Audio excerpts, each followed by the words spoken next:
శ్రీకాకుళం జిల్లా ఆముదాల వలస మండలంలోని కట్యాచారులపేట గ్రామ సభలో ఆముదాల వలస ఎమ్మెల్యే కూన రవికుమార్ సచివాలయ సిబ్బందిపై ఆగ్రహం వ్యక్తం చేశారు. విధులకు ఎందుకు ఆలస్యంగా వస్తున్నారని సిబ్బందిని నిలదీశారు. ప్రభుత్వ ఉద్యోగం అంటే బాధ్యతతో వ్యవహరించాలని, ప్రజలను గంటల తరబడి వేచి ఉంచేలా చేయడం సరికాదంటూ ఘాటుగా హెచ్చరించారు. ఇకపై సమయ పాలనలో నిర్లక్ష్యం, విధుల్లో అలసత్వం ఏమాత్రం సహించబోరని స్పష్టం చేశారు. ఎమ్మెల్యే వ్యాఖ్యలతో అక్కడ కొంతసేపు ఉద్రిక్త వాతావరణం నెలకొనగా ఈ ఘటన స్థానికంగా తీవ్ర చర్చనీయాంశమైంది. మీరు భోజనానికి మీరు ఇంటికి వెళ్ళమని ఉందా రూల్స్ లో? మీరేమని నుంచి వస్తున్నారు? మీ ఉద్యోగం కుదిరా. మీరు ఎక్కడి నుంచి వస్తున్నారు? కుదిరా.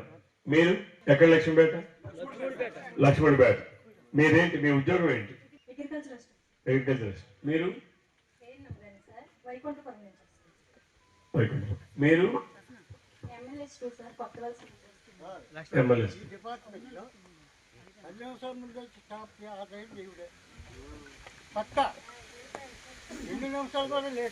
చెప్పలు కూడా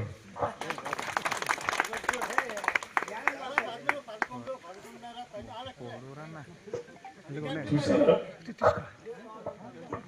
ఇక్కడ ఎంతమంది పని చేస్తున్నారు? మీరు ఒక 8 మంది 9 మంది పని చేస్తున్నారు. మీ 9 మందిలో ఇదే ప్రజలు ఒకరు ఎన్ని గంటలకు వస్తున్నారో చెప్పారు.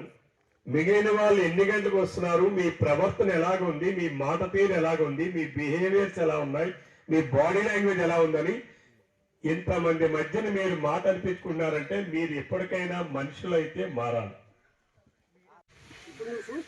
మీరు భోజనానికి